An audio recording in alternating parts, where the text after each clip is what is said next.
कार्यकर्त्या, तुझ्या डोक्याचे केस पार पिंजारून गेले असून डाळीचे फुंटही वाढून वाढून चिमणीचा खोपा झाला आहे.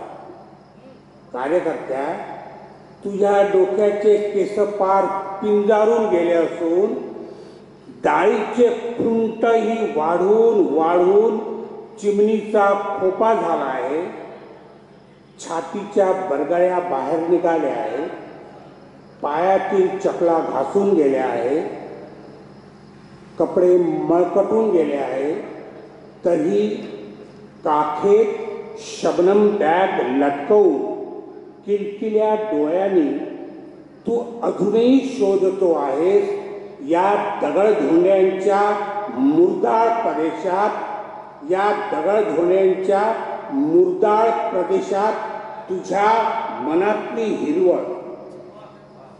कार्यकर्ता, अरे तू अजूनही शोधत आहेस या मुरदाळ प्रदेशातील, या दगडधोंड्याच्या मुरदाळ प्रदेशातील तुझ्या मनातली हिरवळ.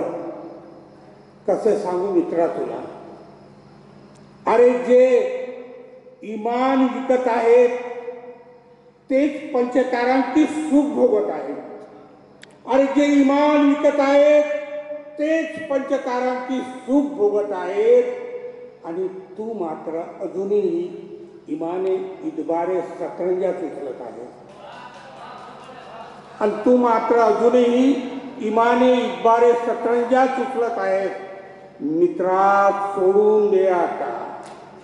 मित्रा, सोडून दे आता या मुरदाळांच्या सरणावर दिवे जाळणे. मित्रा, सोडून दे आता या मुरदाळांच्या सरणावर दिवे जाळणं.